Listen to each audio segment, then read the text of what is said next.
గురువు గారికి ప్రణామాలు తెలుపుకుంటూ, పాల్గొన్న మీ అందరికీ ధన్యవాదాలు తెలుపుకుంటూ, భగవంతుడు సృష్టిలో అన్నీ గొప్పవే అని మన టాపిక్ ఈవేళ. మరైతే మనం ఒక్కొక్కసారి ఎన్ని తెలుసున్నా, ఎన్ని చేస్తున్నా జనరల్‌గా మనందరం అనుకునే విషయం ఏంటంటే, ఏంటో మాయదారి దేవుడు నా జీవితం ఇట్లా చేశాడు అని అనుకుంటాం. అన్నీ భగవంతుడే అనుకుంటాం. కానీ మంచి వచ్చినప్పుడు భగవంతుడిని తలుచుకోము. కానీ ఏదైనా కష్టం వస్తే నా జీవితం ఇలా అయిపోయిందేంటి అని అనుకుంటూ ఉంటాం. కానీ ఆలోచిస్తే ఆ కష్టం కూడా తర్వాత అది సుఖానికే దారి చేస్తది. మంచికే దారి తీస్తది. ప్రతీదీ కూడా కష్టం వచ్చినప్పుడల్లా కూడా ఆ నిగ్రహం మనం పాటించలేకపోతాం. కష్టం అన్నది నిజంగా భగవంతుడు మనకి పెట్టిందేమీ కాదు. మన జీవితంలో మనం చేసిందే. ఒక వ్యక్తుల వల్ల కూడా కొన్ని కష్టాలు వస్తూ ఉంటాయి. అవి కూడా గత జన్మకి కారణాలవే అని అనాలి. అయితే ఇప్పుడు కొంచెం మనం భగవంతుడి సృష్టి గురించి ఆలోచిస్తే, తెలుసుకుంటే మరి ఎంత గొప్ప భగవంతుడిని మనము ఒక్కసారి కూడా ఇన్ని అనుభవిస్తూ కూడా ఒక్కసారి కూడా మనం ఎప్పుడు ధన్యవాదాలు చెప్పుకోవడం కానీ, కృతజ్ఞతలు చెప్పుకోవడం కానీ ఎప్పుడు ఏమీ చెయ్యం. అదైనా కొంచెం ఈ ధ్యాన మార్గంలోకొచ్చాక కొంచెం ఆత్మ అనే పదం పట్టుకుని భగవంతుడనే పదం వరకు రాగలిగాం. అంతవరకు ఏంటి అంటే ఏ పని చేసినా, ఏ గొప్పతనం చేసినా నేను, నేను, నేను అని ఈ మేనుకే విలువిచ్చాం కానీ లోనున్న నేనుకి విలువే ఇవ్వలేదు. ఆ లోనున్న నేనుకి విలువ ఇచ్చుంటే ఎప్పుడో ఆనందంగా జీవించేవాళ్ళం. ఈ మేనుకి విలువిచ్చి మన ఆనందాన్ని కోల్పోయాం. చాలా మంది అంటూ ఉంటారు, నాకు శాంతి లేదు, నాకు శాంతి లేదు, నా జీవితం అంతా అశాంతి అని. ఆ నాకు శాంతి లేదు అంటే శాంతి అన్నది లోనున్న నేనుకుంది. కానీ ఈ మనసుకు లేని మూలాన్ని లేదు, లేదు, లేదు అనుకుంటున్నారు. నాకు పీస్ కావాలి అంటారు. ఐ వాంట్ పీస్ అంటున్నారు. ఐ వాంట్ పీస్ అంటే నువ్వు కోరుకుంటున్నావు పీస్ అని. కానీ నువ్వు కరెక్ట్‌గా పీస్‌లోనే ఉన్నావు. పీస్ దగ్గరే ఉన్నావు. కానీ నీ మనసులో ఉన్న అలజడులకి పీస్ లేదు. ఒక్కసారి ఈ ప్రకృతిని గమనిస్తే భగవంతుడి యొక్క గొప్పతనం అర్థమవుతది. ఆయన చేసే గొప్ప పనులు అర్థమవుతాయి. ఇంత అద్భుతమైన సృష్టినిచ్చిన మనకి, ఇంత అనుభవించమని మనకి ఇన్నిచ్చిన మనకి తృప్తి లేకుండా మన జీవితాల్లో మనం ఉన్నాము అంటే కారణం మన మనసే కారణం. ఈ మనసును పట్టించుకోం. దేవుడివ్వలేదు, దేవుడివ్వలేదు, దేవుడివ్వలేదు అని ఎంతసేపు దేవుడిని తోస్తూ ఉంటాం. దేవుడి మీద తోస్తాం. ఇప్పుడు చూడండి, ఒక 4 రోజులు గట్టిగా ఎండ కాసిందనుకోండి. ఏంటో ఇది ఎండ చంపేస్తుంది బాబోయ్! అసలు తట్టుకోలేకపోతున్నాం బాబోయ్! అని అరుస్తాం. అలాగే ఒక 10 రోజులు వర్షం వచ్చిందనుకోండి. అప్పుడు కూడా ఈ వానలేంటి, గోలేంటి, అన్ని మునిగిపోతున్నాయంటే, ఇదైపోతుందంట, అదైపోతుంది. అంటే భగవంతుడి నిర్ణయాలన్నీ కూడా తప్పు పట్టగలిగే అంత అధ్వాన్న స్థితిలో మానవుడు వచ్చేసాడు అని మనం ఖచ్చితంగా ఈ విషయాల వల్ల తెలుసుకోవచ్చు. ఎందుకంటే ఆయన శక్తిని, ఆయన గొప్పతనాన్ని తెలియని వాడే భగవంతుడి పనుల్ని విమర్శిస్తూ ఉంటాడు. ఆయన శక్తిని, ఆయన గొప్పతనాన్ని తెలుసుకుంటే మరి ఎప్పుడూ కూడా ఈ ప్రకృతి యొక్క నియమాల్ని విమర్శించడు. అది తెలుసుకోనంత సేపు విమర్శతోటే ఆలోచిస్తాడు. అంటే మనకి జీవితంలో పక్క వాళ్ళని విమర్శించడం, ఎదుటి వాళ్ళని విమర్శించడం, సాటి మానవులను విమర్శించడం అలవాటైపోయి భగవంతుడిని కూడా విమర్శించడానికి మనం వెనుకాడం. కానీ నీ పుట్టుకకి కారణం, నువ్వు అనుభవించే ఆనందానికి కారణం, ఈ సుఖ సంతోషాలకి కారణం ఆ భగవంతుడనే ఎరుకను కోల్పోయినప్పుడు మాత్రమే మనము భగవంతుడిని విమర్శిస్తూ ఉంటాం. ఒక్కసారి ఆలోచించండి, పంచభూతాల గురించి ఆలోచిస్తే ఈ పంచభూతాల్లో మరి ఈ భూమి అనే గ్రహం తన చుట్టూ తాను తిరుగుతూ మరి సూర్యుని చుట్టూ తిరుగుతూ ఉంటుంది. మరి అలా తిరిగినప్పుడు మనం ఏమన్నా తలకిందులైపోతున్నామా? ఈ అడవులు, నదులు ఏమన్నా తలకిందులైపోతున్నాయా? ఎక్కడ మనం అక్కడే ఉంటున్నాం. ఈ సూర్యుడి చుట్టూ ఈ గ్రహాలు తిరుగుతూనే ఉన్నాయి. ఈ భూమి తిరుగుతూనే ఉంది, కదులుతూనే ఉంది. ఎందుకు? భూమి కదిలినా మనలో కదలిక లేకుండా ఎక్కడున్న వాళ్ళం అక్కడే అలా నిశ్చింతగా ఉంటున్నాము. ఎలా ఉండగలుగుతున్నాం? ఎలా ఉంటున్నాము? ఏ శక్తి వల్ల ఇవేమి అస్తవ్యస్తం అవ్వట్లేదు అని ఎప్పుడైనా ఆలోచించామా అంటే ఆలోచించలేదు. ఎందుకు అంటే తన గొప్ప చెప్పుకోవడానికే మానవుడికి టైం చాలట్లేదు. ఇంక భగవంతుడి గొప్పతనాన్ని గుర్తించే అంత ఓపిక ఎక్కడుంది? ఇవన్నీ ఆలోచించినప్పుడు అయ్య బాబోయ్! ఎంత గొప్పవాడు. ప్రతి దాంట్లోని ఒక సిస్టమ్ పెట్టాడు. ఎందుకు మనం పడిపోవట్లేదు? ఎందుకు భూమి తిరుగుతున్నా సరే మనం కదలట్లేదెందుకు? ఏ నదులు, ఈ కొండలు ఇవన్నీ కదలట్లేదెందుకు? ఇప్పుడు మామూలుగా ఇలా తిరిగిందంటే ఆ నది ఇలా పడిపోవాలి కదా! మరి ఆ కొండలు తిరగబడిపోవాలి కదా! మరి అవ్వట్లేదెందుకు? ఏదో ఒక శక్తి ఉంది. ఆ శక్తి ఎక్కడ వాళ్ళని అక్కడే ఉంచి ఆ భూమి తిరుగుతున్నట్టు చేస్తుంది. ఆ శక్తి యొక్క గొప్పతనం భగవంతుడే పెట్టాడు. ఏంటి చెప్పండి అంటే భూమాకర్షణ శక్తి పెట్టి మనని ఎక్కడ వాళ్ళని అక్కడే ఉంచి ఆ గ్రహాన్ని అలా తిప్పుతున్నాడు. ఎంత చక్కని అడ్జస్ట్‌మెంటో చూడండి. భగవంతుడు మనకిచ్చిన అడ్జస్ట్‌మెంటు. ఈ పంచభూతాలు లేకపోతే మానవుడు ఉండగలిగేవాడా? నీరు లేకపోతే ఉండగలిగేవాడా? అగ్ని లేకపోతే ఉండగలిగేవాడా? వాయువు లేకపోతే ఉండగలిగేవాడా? మరి ఆకాశతత్వం, శబ్దతత్వం, ఓంకార తత్వం లేకపోతే ఉండగలిగేవాడా? ఇలా పంచభూతాలు సృష్టించి, ఈ సృష్టిలో జీవులన్నీ కూడా చాలా స్వేచ్ఛగా, చాలా హాయిగా జీవించడానికి ఈ పంచభూతాల ద్వారా ఈ ప్రకృతిని ఏర్పరిచి ఎంత చక్కగా అరేంజ్‌మెంట్ చేశాడు. ఏ జీవికి ఏ ఆహారం కావాలో, ఏ జీవి ఏ ఆహారం తినాలో చక్కగా అన్నీ అరేంజ్ చేశాడు. కానీ అన్ని జీవుల కంటే మానవుడు తెలివైన జీవి కాబట్టి ఈ ప్రకృతిని పాడు చేస్తున్నాడు, పంచభూతాల్ని పాడు చేస్తున్నాడు. సాటి జీవుల్ని నాశనం చేసి ఏడిపించుకు తింటున్నాడు. ఒక్క సృష్టిలో పక్కవాడిని ఏడిపించుకునే జీవి ఎవరు అంటే, ప్రకృతిని నాశనం చేయగలిగే జీవి ఎవరు అంటే, ఒక్క మానవుడనే చెప్పుకోవచ్చు. అందుకే ఇంత కథ జరుగుతోంది. ఎంతమంది భూమి మీద పుట్టి, ఈ మానవుల యొక్క మనస్సు మార్చాలని చూసినా, వాళ్ళు మారడానికి చాలా టైం పడుతోంది అంటే, వీడి మనసు ఎంత దారుణమైన పరిస్థితుల్లో ఉందో మనం ఆలోచించుకోవచ్చు.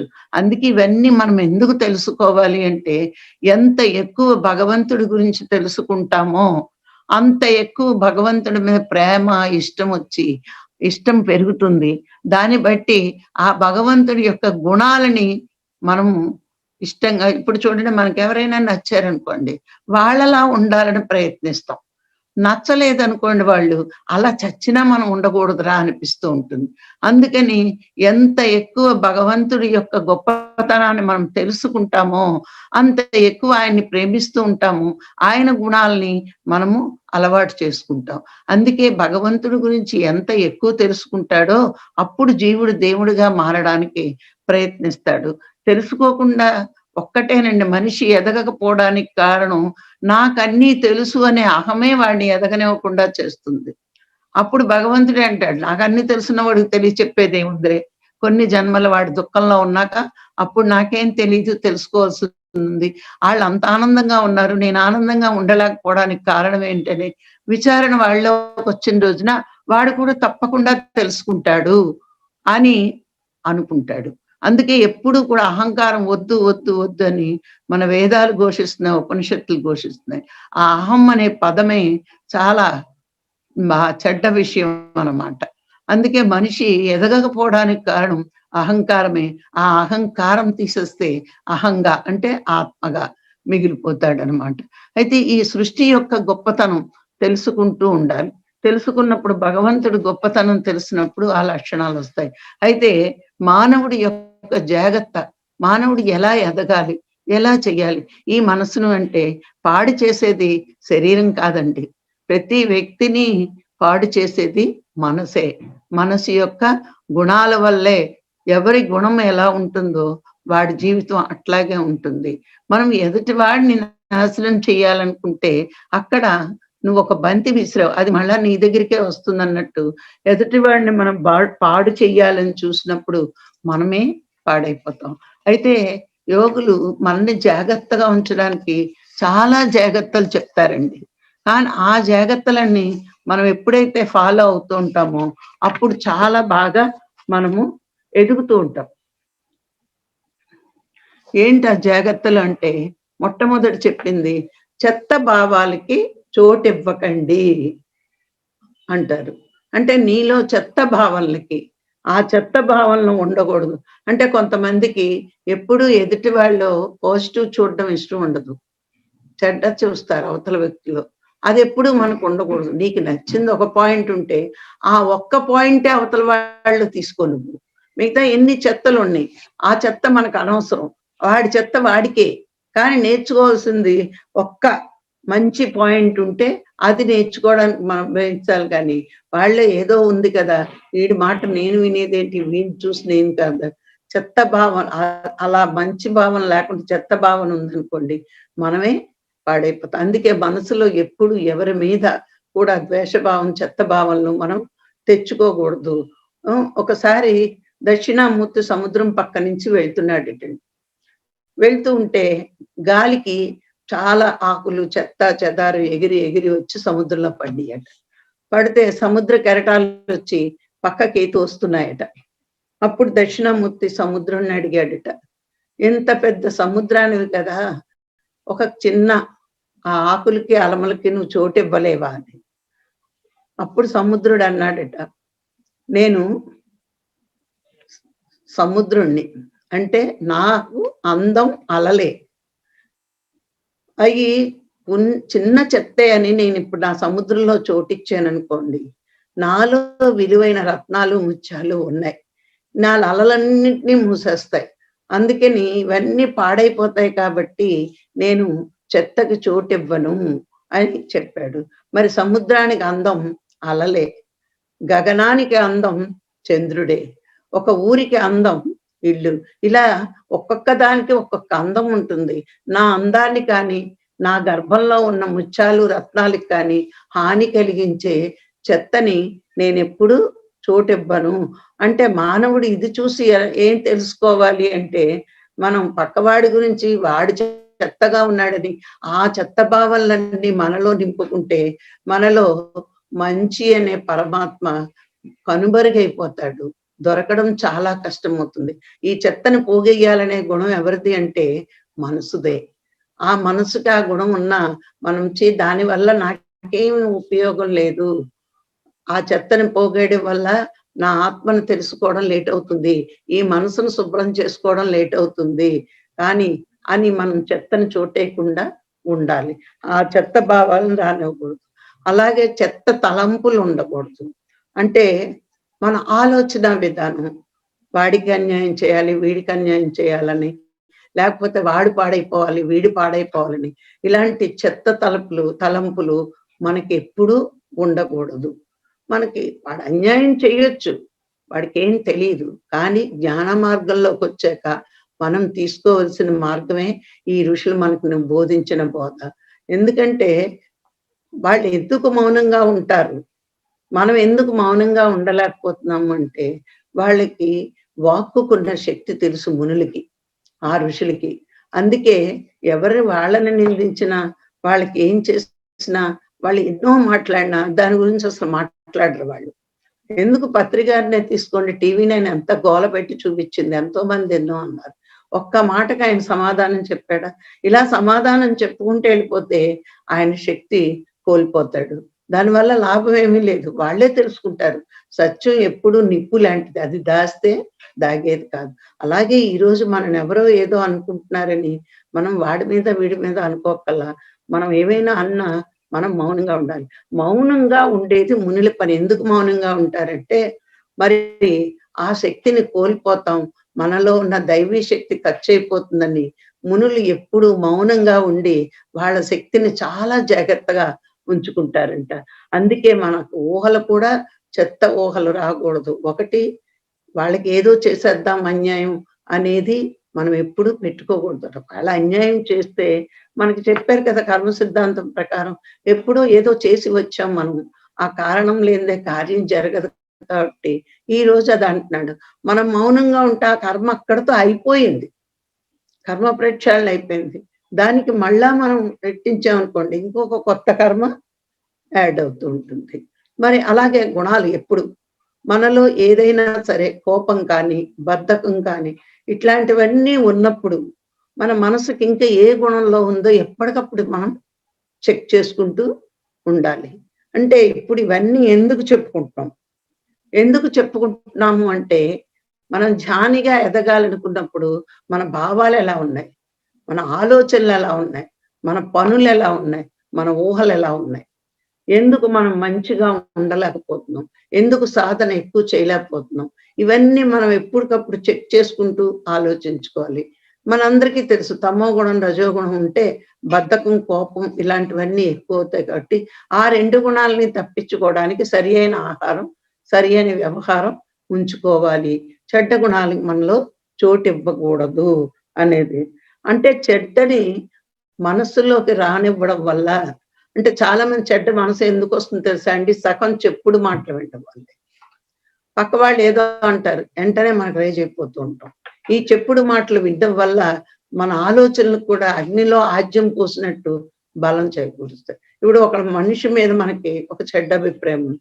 ఈలోగా ఆ అభిప్రాయం ఉందని తెలుసుకున్న మూడో వ్యక్తి వాడి లాభం కోసం వీడి మీద ఇంకో 2 చెప్తూ ఉంటాడు. చెప్పేటప్పటికి ఏమవుతుందక్కడ? వీడి ఆలోచనకి బలమొచ్చేస్తుంది. అవును కదా! వాడు కూడా చెప్పాడు వీడు ఇలాంటి వాడని. ఇంక ఎంతసేపు అక్కడ పాజిటివ్ ఆలోచన రాకుండా మనం ఆ నెగెటివ్ ఆలోచన వైపే వెళ్తాం కాబట్టి, వాడి ప్రతి నడవడిక, ప్రతి కదలిక ఆ దృష్టితో చూస్తాం కాబట్టి, మనకి వాళ్ళు అలాగే కనిపిస్తూ ఉంటారు. అందుకే చెడ్డ భావనలకు చోటివ్వకండి అని చెప్పడం. చెప్పుడు మాటలు వినకుండా ఉండడం. చెప్పుడు మాటలు వినడం వల్ల మరి రావణాసురుడు ఎలా నాశనం అయ్యాడు? శూర్పణఖ చెప్పింది తెచ్చేశాడు. అది రావణాసురుడు కథ. మరి రామాయణంలో ఇంకో పాత్ర ఉంది. చెప్పుడు మాటలు విని ఇంత రామాయణం సృష్టించడానికి కారణం కైక. కైకేయి ఏం చేసింది? మందర మాటలు వింది. జరగబోయే యుద్ధం కానీ, అనర్థం కానీ ఏది ఆ ఒక్క మాట వినడం వల్ల ఏమైంది? రాముడు అడవులెక్కి మరి భర్తనే కోల్పోవలసొచ్చింది. మరి కోరరాని కోరిక కోరింది. పోనీ వరాలు ఇచ్చినప్పుడు అడిగేస్తే వదిలిపోయేది. నాకు అవసరమైనప్పుడు అడుగుతానులే అని అంది. అప్పుడు ఆ చెప్పుడు మాటల వల్ల మరి భర్తనే కోల్పోవాల్సొచ్చింది. చూడండి అందుకే ఎంతమంది పేర్లు ఎవరెవరైనా పెట్టుకుంటారు కానీ, కైకేయి పేరు ఎవరైనా పెట్టుకుంటారండి? ఎక్కడైనా విన్నామా? ఎక్కడా వినలేదు. అంత నికృష్టంగా ఉంటుంది. మరి ఆవిడ చెప్పుడు మాటలు వింది. అలాగే అయింది. మరి ఇంకొకటి కృష్ణదేవరాయల గురించి మీ అందరికీ తెలుసు. మరి కృష్ణదేవరాయల్ని పెంచింది ఎవరు చిన్నప్పుడే? అప్పాజీ మహామంత్రి. ఆయన జాతకరీత్యా ఆయన ఉంటే వినాశనమే జరుగుతుందని ఆ పిల్లోడిని చంపేయమని చెప్తారు. ఆ చెప్పమంటే కృష్ణదేవరాయలను దాచి ఏం చేస్తాడు? అంటే చంపమనే చెప్తూ ఆ కళ్ళు తీసుకొచ్చి చూపించాలి నాకు. ఆ కళ్ళు తీసుకొస్తే నమ్మకం కుదురుతుంది. చచ్చిపోయినోడు కళ్ళు తెమ్మంటే పాపం అప్పాజీ ఏం చేస్తాడంటే, ఈ పిల్లోడిని దాచేసి రహస్యంగా పెంచి మేక కళ్ళు తీసుకొచ్చి అక్కడ చూపిస్తాడు రాజుగారికి. చూపిస్తే చచ్చిపోయాడు అనుకుంటాడు. కానీ అప్పాజీ చక్కగా పెంచేశాడు. తర్వాత కృష్ణదేవరాయలు రాజు కింద కూడా అయ్యాడు. కానీ కృష్ణదేవరాయలు చెప్పుడు మాటలు విని ఎవరి మాటలు బావమరిది మాటలు విన్నాడు. దీనికి చాలా పెద్ద స్టోరీ వెనక్కి వెళ్ళాలనుకోండి.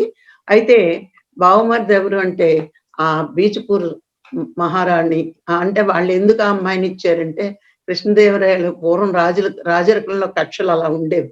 ఎలాగలాగా ఆ కార్యం రోజునే కృష్ణదేవరాయలను చంపిద్దాం అనుకుంటే కుదరలేదు.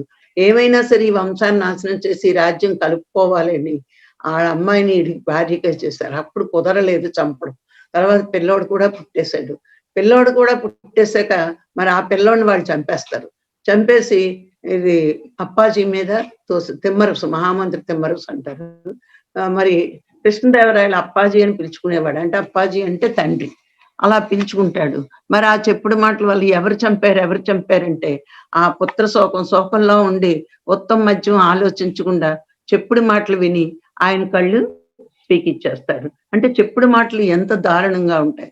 అలాగే మరి దుర్యోధనుడు ఆ చెప్పుడు మాటలు శకుని యొక్క చెప్పుడు మాటలు విన్న మూలానే పాండవుల మీద కొంచెంగా ఉన్న ద్వేషం యుద్ధం వరకు తీసుకెళ్లే అంత ద్వేషం అంటే ఇలా చరిత్రలు వెనక్కి చూసుకుంటే ఆ చెప్పుడు మాటలు ఎంత ప్రమాదమో అన్నది మనకి అర్థమవుతుంది. మరి ఆ తిమ్మరుసు నాకిక్కడ ఈ చరిత్ర వింటున్నప్పుడు ఒకటి అనిపించిందండి. చిన్నప్పుడు ఈ చరిత్ర వింటున్నప్పుడు నాకేమి అనిపించలేదు.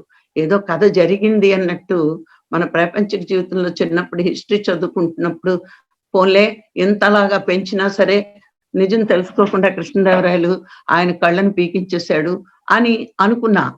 అంతే. అంతవరకు ఆలోచించి వదిలేసా.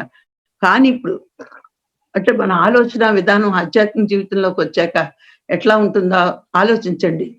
మరి ఒక మూగజీవి చంపి, ఆ కళ్ళు పీకి మరి రాజుకు చూపిచ్చాడు. అంటే ఆ రాజ్యం నిలవాలని, కృష్ణదేవరాయలు బతకాలని ఒక మూగజీవిని బలి చేశాడు అప్పాజీ తిమ్మరుసు. మరి దాని కళ్ళు పీకాడు కదా! మరి ఈయన కళ్ళు కూడా పీకింపబడ్డాయి కదా! అంటే నువ్వు ఏ చేత్తో పాపం చేస్తావో, ఆ చెయ్యే శిక్ష అనుభవించాలి అని మరి కబీర్ చెప్తాడు. అలాగే మరి ఈయన కళ్ళు పీకించాడు ఆ మేక కళ్ళు.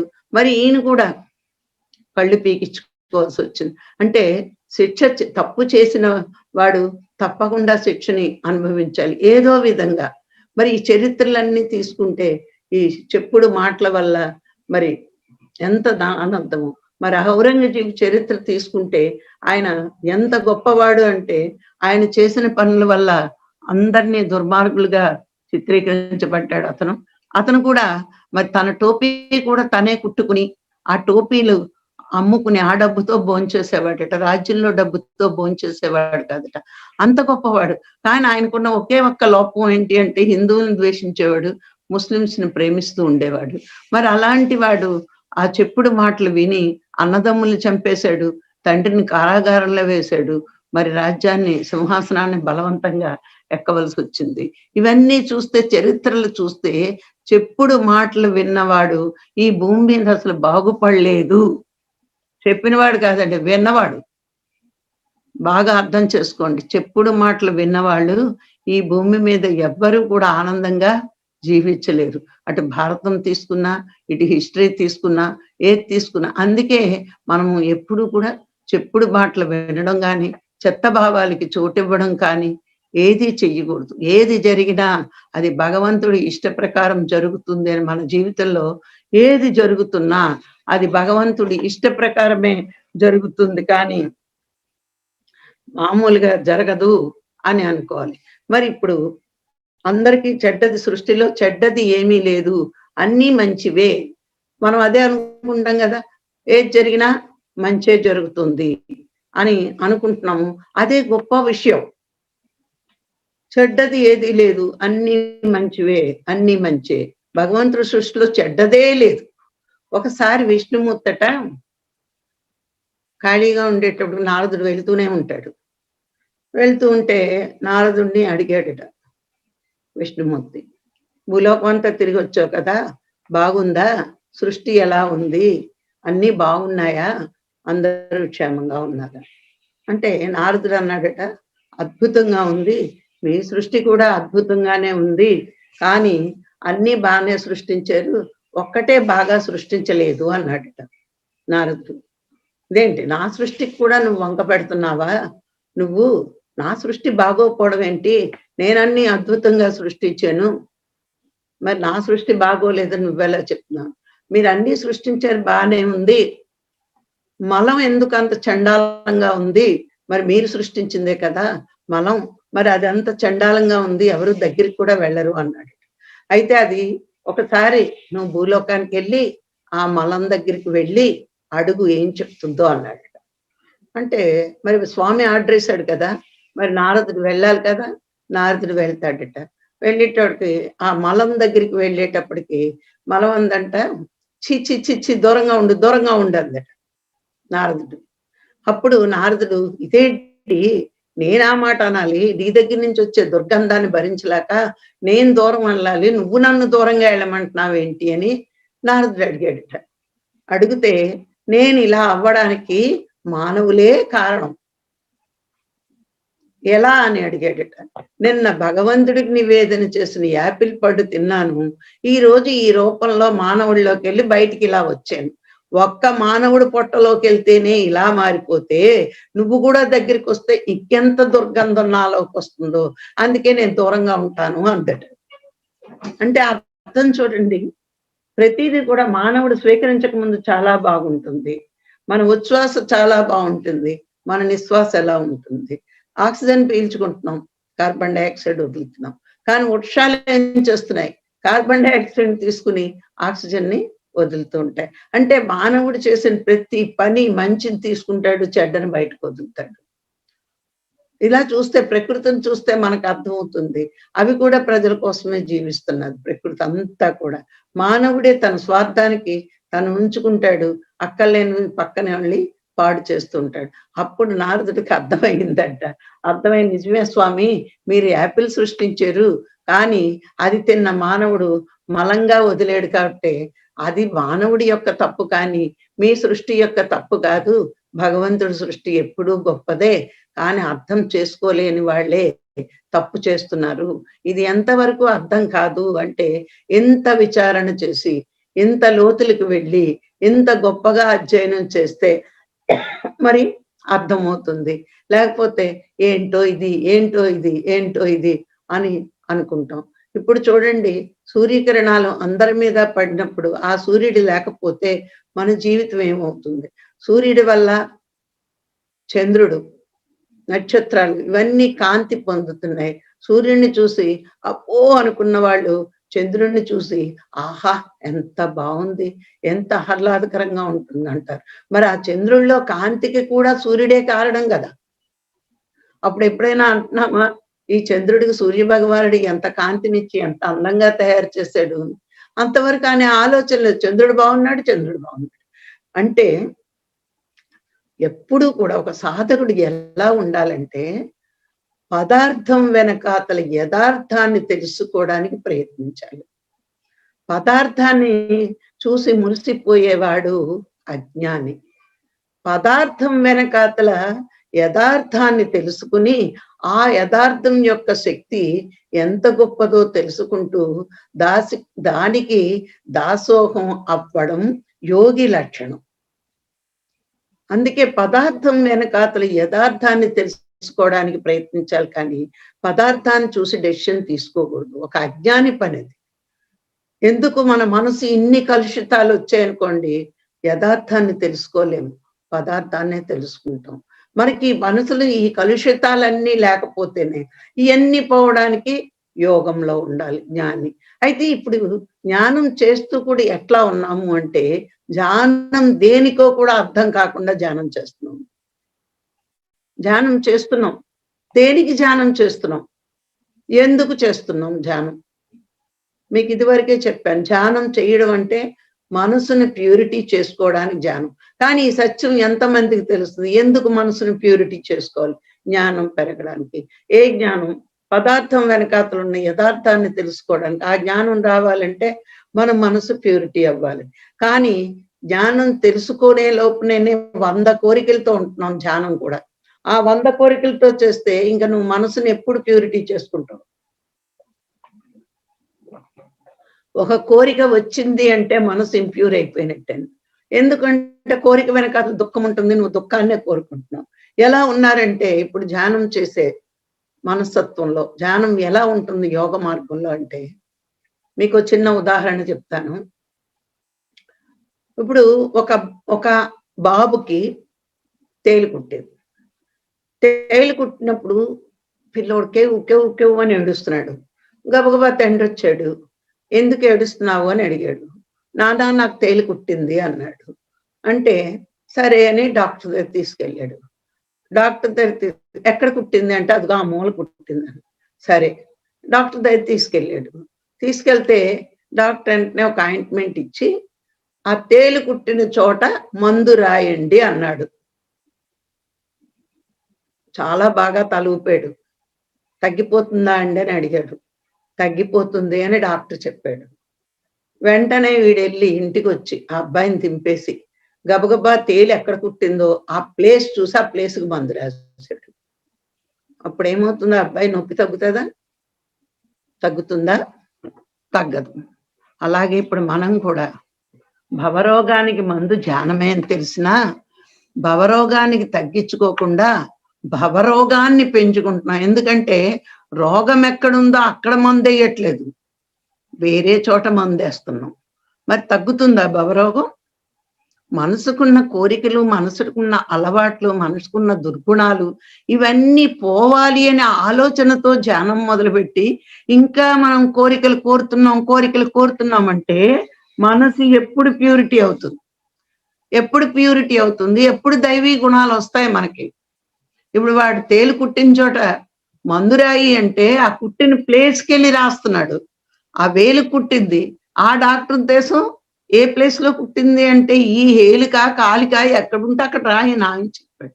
అంటే అది కూడా అర్థం చేసుకోలేనట్ట అజ్ఞానం స్థితిలో ఉన్నారు ఇప్పుడు మానవులు. ధ్యానం చేస్తున్నా సరే దేనికి ధ్యానం అంటే ఆరోగ్యానికి ధ్యానం అంటారు, దేనికి ధ్యానం అంటే మా సమస్యలు తీరడానికి ధ్యానం అంటారు. దానికి కానీ కాదు, నువ్వు మనసును ప్యూర్ చేసుకో, నువ్వు దైవీ లక్షణాలు అలవాటు చేసుకో. ధ్యానం చేస్తున్నామంటే మనకి దైవీ లక్షణాలు వస్తున్నాయి లేదా? రావట్లేదు అంటే నా మనసు ఇంప్యూర్ గా ఉంది. చూడండి, మన శరీరాన్ని, మన ఆకారాన్ని, మన అవయవాల్ని, మన మొత్తం బాడీని అన్నిటినీ భగవంతుడే సృష్టించి పెట్టేశాడు. పంచభూతాలు మన శరీరంలోనే ఉన్నాయి. ఆ పంచభూతాల సృష్టిలో ఏమేం చేస్తున్నాయో మన శరీరంలో అవి కూడా అలాగే నడిపిస్తున్నాయి. కానీ మనసు అనేది మానవుడు తెచ్చుకున్నాడు తల్లిదండ్రుల వల్ల, చుట్టూరు ఉన్న సొసైటీ వల్ల, మరి తినిన ఆహారం వల్ల ఆ మనసు తనకు తానుగా తెచ్చుకున్నాడు. అందుకే మానవుడు ఇంత దుఃఖానికి లోనవుతున్నాడు. అయితే ఆ మనసుని తగ్గించుకునే శక్తి సాధనలో ఉంది అంటే ఏం చేస్తున్నాడు? ఆ విషయం తెలుసుకోకుండా ధ్యానం చేసి మనసును ప్యూరిటీ చేసుకుని దైవీ లక్షణాలు అలవాటు చేసుకోవడం మానేసి ఇప్పుడు ఏం చేస్తున్నాడు? ఆ మనసుని ఇంకొంచెం కోరికలతో ఇంప్రూవ్ చేసుకుంటున్నాడు. కోరిక వెనకాతల దుఃఖమే ఉంటుందని తెలుసున్నా సరే ధ్యానంలోకి వచ్చి కూడా ఇంకా కోరికలు ఎలా ఉండాలి? సద్భావనలు, సదాలోచనలతో ఉండగలగాలి. దైవీ లక్షణాలు, నీ భావనలు సత్ అంటే తెలుసు, భగవంతుడికి సంబంధించిన ప్రతి దాన్ని సత్ అని ఉపయోగిస్తారు. ఎందుకంటే సచ్చిత్ ఆనందం కాబట్టి సత్ అంటే సత్యమైంది, నిత్యమైంది అని అర్థం. అంటే ఆ సద్భావనలు, సదాలోచనతో ఉన్న మనసు ఎప్పుడు ప్యూరిటీగా ఉంటుంది. దుర్భావనలు, దురాలోచనతో ఉన్న మనసు ఎప్పుడు ఇంప్యూర్ గా ఉంటుంది. కానీ ఆ ఇంప్యూరిటీ మనలో పెట్టుకుని ఎప్పుడైతే మనలో అవి పెరుగుతున్నప్పుడు, ఇప్పుడు కళ్ళజోడు ఏ రంగు కళ్ళజోడు పెట్టుకుంటావో సృష్టిలో అన్ని ఆ కలరే. నువ్వు నల్లది పెట్టుకుంటే నల్లగా కనబడుతుంది, బ్లూది పెట్టుకుంటే బ్లూది కనబడుతుంది, ఏ కలరు కాకుండా గ్లాసెస్ పెట్టుకుంటే మామూలుగా కనబడుతుంది. అలాగే మన మనసు ఎలాంటి భావనతో ఉందో ఈ ప్రపంచమంతా అట్లాగే కనిపిస్తుంది. కానీ మనం ఏం చేస్తున్నాం? భగవంతుడు సృష్టి బాలేదు, భగవంతుడి విధానం బాలేదు, భగవంతుడి నిర్ణయం బాలేదు. ఇప్పుడు కరోనా మన ముందుంది, అందరూ ఏంటో భగవంతుడు ఇలాంటి సృష్టి చేశాడు, కరోనా కరోనా కరోనా అని భయపెట్టేస్తున్నారు. ఈ కరోనా ఎన్ని పాఠాలు నేర్పింది. ఆడవాళ్ళకి ఇంట్లో వంట చేయడం నేర్పింది. భార్య, భర్త, పిల్లలు అందరూ కలిపి ఎలా ఉండాలో, ఒకే కుటుంబం ఎలా మెసలాలి, ఎలా చేయాలో, భార్యాభర్తలు ఎలా సహకారం చేసుకోవాలి, ఈ పూర్వపు సాంప్రదాయాలు, పూర్వపు గౌరవాలు, షేక్ హ్యాండ్ ఇవ్వకుండా నమస్తే, అది భారతీయ సాంప్రదాయం. నమస్తే ఇస్తే అన్నట్టు హాయ్ అంటున్నారు. మరి చెయ్య అందించు, అవన్నీ కూడా పోయి అసలైన సాంప్రదాయం. మరి పూర్వం తిన్నవన్నీ కూడా ఇప్పుడు మళ్ళా అవే తినాలి అని చెప్తున్నారు. అంటే ఒకళ్ళ ఎంగిలి ఒకళ్ళు తినడం కానీ, ఒకళ్ళు చెయ్యి ఒకళ్ళు, ఈ బఫే సిస్టమ్స్, చేత్తో వడ్డించుకోవడాలు ఇవన్నీ వచ్చాక అంటు లేదు, సొంటు లేదు. మరి ఒకళ్ళ ఎంగుళ్ళు ఒకళ్ళు తినడం. ఇప్పుడేమైంది? ఆడికి కరోనా ఉందేమో మనకెందుకు అంటుకుంటుంది పక్కన కూర్చోడానికి. కొన్ని ఊర్లో ఎవరో ఒక ఊరు నుంచి వచ్చారు డొనేషన్ కోసం. వాళ్ళు అంటున్నారు, ఇదేం గోలమ్మా, ఇదిలో బోర్డులు పెట్టేశారు, దయచేసి మా ఇంటికి రావద్దు. అంటే ప్రాణ భయంతో విలవిలలాడిపోతున్నారు. కానీ ఈ కరోనాని చక్కగా కరోనా కోసం భయపడకుండా వస్తే రాని, ఉంటే ఉండి, పోతే పోని అన్నట్టున్నది ఒక్క పిరమిడ్ మాస్టర్లేనండి. ఎందుకంటే ఒకటే ఆధ్యాత్మికత అంటే చిటికలో వెళ్ళిపోవాలంటే వెళ్ళిపోగలగాలి. ఇప్పుడు నువ్వు చావుకు రెడీ అంటే రెడీ అవ్వగలగాలి. ఇది వచ్చినప్పుడు నువ్వు ఆధ్యాత్మికతలో హైయెస్ట్ స్టేజ్కి వచ్చినట్టు. అంటే ఈ భయము అనేది మనసుకి దేన్ని స్వీకరించలేకపోతున్నారు. ఇప్పుడు ఎన్ని పూజలు చేయాలా, ఎన్ని గుళ్ళు చేయాలి? మరి ఆ గుళ్ళు కూడా కట్టేశారు.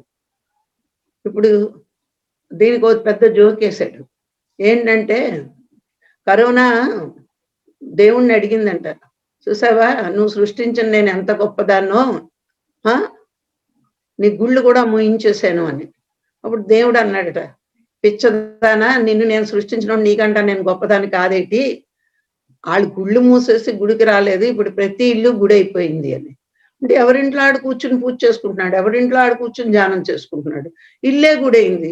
దేవుడు కావాలంటే గుడి వరకు వెళ్ళాలా ఏంటి? ధ్యానం కావాలంటే గుడి వరకు వెళ్ళాలా ఏంటి? ఇంట్లో కూర్చుంటే రాదా? ఇంట్లో కూర్చుంటే పోదా? అందుకని ఏమైంది? భగవంతుడు సృష్టిని ఎక్కిరించేది ఇప్పటికొచ్చి భూమి మీద లేదు. ఎప్పుడు గొప్పగా ఉంటుంది. అది మనం తెలుసుకుంటూ సృష్టిలో ఏది జరుగుతున్నా యాక్సెప్ట్ చెయ్యాలి. ఇప్పుడు చూడండి అగ్నితత్వం ఉంది. అది నీకు కనబడే అగ్నితత్వమే కాలుస్తుందనుకుంటున్నారు. నీలో ఉన్న జఠరాగ్ని నీకు ఆకలి పుట్టించి ఉపయోగమే చేస్తుంది. మరి నీలో జఠరాగ్ని లేకపోతే నీకు ఆకలి ఎలా ఉంటుంది? నీ ఇంద్రియాలన్నీ చచ్చిపడిపోవా? మరి అలాగే ఆ సముద్రంలో ఉన్న బడబాగ్ని పొంగకపోతే ఏమవుతుంది? అందరూ కూడా దాన్ని నాశనం చేయడానికి అది కోపం వచ్చినప్పుడు ఏం చేస్తుంది? ఉధృతంగా బయటకొస్తూ ఉంటుంది. ఇలా ప్రతీదీ సృష్టిలో ఒక సునామీ వచ్చినా, ఏదొచ్చినా మనకి కనబడుతుందే కానీ దాని వెనకాతల వీడి పాపం ఉండి ఎంత పెద్ద పాపం చేశారు. భగవంతుడు ఇంత పెద్ద సృష్టి వేశాడు. అంటే అది ఆయన ఎంత పెద్దది వెయ్యగలిగాడు అంటే ఆయన ఎంత గొప్పవాడో ఒక్కసారి ఆలోచించండి. అది ఆలోచించాలి. అంతే ఆ యథార్థం చూడాలి. ఈ పదార్థం చూడడం కాదు. ఆ యథార్థం వెనకాతల ఆయన ఎంత చేస్తున్నాడు అన్నది ఆలోచించాలి. భగవంతుడు సృష్టి అంతా గొప్పగానే ఉంటది. మానవుడు మనసు వల్లే సృష్టిని నాశనం చేస్తున్నాడు. అయితే ఏ గుణాలు ఉండకూడదో చెప్పాము. ఏ గుణాలు ఉండాలో చెప్పుకుందాం. దయ, ప్రేమ, సహనము, సానుభూతి, త్యాగము. ఇవి మనిషికి ఉండాల్సిన గుణాలు. దయ, అన్ని జీవుల మీద దయ. ప్రేమ, ప్రతి వాళ్ళ మీద ప్రేమతత్వం ఉండాలి. ఇవన్నీ దైవీ లక్షణాలు అంటే ఆత్మ లక్షణాలు. ఇందాక చెప్పుకున్నవన్నీ కూడా మనసు లక్షణాలు. మనసు రాక్షసుని చేస్తుంది, ఆత్మ మనిషిని దైవంగా మారుస్తుంది. అన్ని జీవుల మీద దయ చూపించాలి. అన్నిటి మీద ప్రేమ చూపించాలి. దయ చూపించినప్పుడు వాళ్ళని హింసించడానికి ప్రయత్నించం. ప్రేమ చూపించినప్పుడు వాళ్ళని పెంచి పోషించడానికి ప్రయత్నిస్తాం. అలాగే సహనము. ఎవరైనా ఏదైనా అన్నా సహించడం నేర్చుకోవాలి. సహనమే ప్రగతి, సహనమే ప్రగతి అని సార్ అంటారు. దానికి ఆయనే ఒక తార్కాణం. ఇందాక వాణి మేడం కూడా ఈ మాట చెప్పారు. ఇప్పుడు టీవీ9 చూపించినప్పుడు పత్రిజీ ఎంతో సహనం చూపించారు. ఏ మాట మాట్లాడలేదు, ఏ కామెంట్ చేయలేదు. కానీ ఇప్పుడు పిరమిడ్ సొసైటీ మరి ప్రతి దేశాలకు వెళ్ళిపోయింది. ఎంత ప్రగతి ఎలా వచ్చింది? ఆ రోజున ఆయన చూపించిన సహనమే ఈ రోజు ఇంత ప్రగతిని సాధించింది. ఒక్క మాట మాట్లాడలేదు. యోగి నోటింట మాటలు రాకూడదు. ప్రతి వాళ్ళు యోగత్వంలో ఉన్న వాళ్ళంతా వేస్ట్ మాటలు మాట్లాడకూడదు. అది ఆయనకి తెలుసు. శక్తి ఖర్చు అయిపోద్దని. అందుకే ఆ మాట ఎందుకంటే యోగత్వంలో ఉన్న వాళ్ళ మాట చాలా పదునుగా ఉంటుంది. ఉపయోగించారంటే అది చాలా పదునైపోతుంది కాబట్టి ఆయన ఒక్క మాట కూడా ఎవరిని మాట్లాడలేదు. ఆ సహనం ఆ రోజు 13లో చూపించిన సహనం ఈ రోజు ఈ సొసైటీ పిఎంసి ద్వారా ఎంత ఉధృతంగా ప్రచారం జరిగింది అని మనకి కొంచెం విచారణ చేస్తే అర్థమవుతుంది. మరి అలాగే సానుభూతి. ఎవరైనా కష్టాల్లో ఉంటే అచ్చకచ్చగా బలైందని వెక్కిరించడం కాదండి. కొంచెం మనం ప్రేమగా అవునా అమ్మా, సరే నీకు కష్టం వచ్చింది. కొంచెం ఓర్చుకో అమ్మా. ధ్యానం చేసుకుంటే నీకు సహించే శక్తి, భరించే శక్తి వస్తుందని మనం కొంచెం సానుభూతి ప్రతి వాళ్ళ మీద చూపించగలగాలి. అలాగే త్యాగం. ఏంటి అంటే నిజంగా నీకు బాగా ఆకలిగా ఉంది. అన్నం తిందాం అనుకున్నావు. కానీ ఆ రోజుకి ఎవరో వచ్చారు ఆకలితోటి. నువ్వు ఆ రోజు నిజంగా అన్నం ఇవ్వగలిగితే, నువ్వు తినకుండా వాడికి పెట్టగలిగితే అదే గొప్ప త్యాగం. ఈ ఈ భోజనం విషయంలోనేనండి విశ్వామిత్రుడు బ్రహ్మర్షి అయ్యాడు. 4 సార్లు తపస్సు చేసి 4000 సంవత్సరాల తపశ్శక్తి పోగొట్టుకున్నాడు. మళ్ళా మొదటికొస్తున్నాడు. వస్తుంటే ఒకరోజు ఇంద్రుడు ఏం చేశాడంటే, ఒక భోజనం దగ్గర కూర్చున్నాడు విశ్వామిత్రుడు లాస్ట్ ఇది.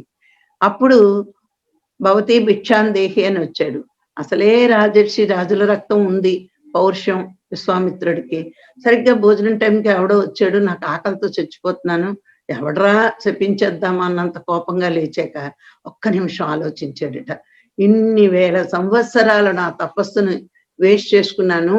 నేను బ్రహ్మర్షి పదవి కోసమే కదా నేను ఇన్ని వేల తపస్సు చేసి కామ క్రోధ లోభ మోహ మదమాశ్చర్యాలకి లొంగిపోయాను. కానీ ఇప్పుడు నేను ఆడికి భోజనం పెట్టకుండా తిని ఉంటే నాలో త్యాగమే లేదు.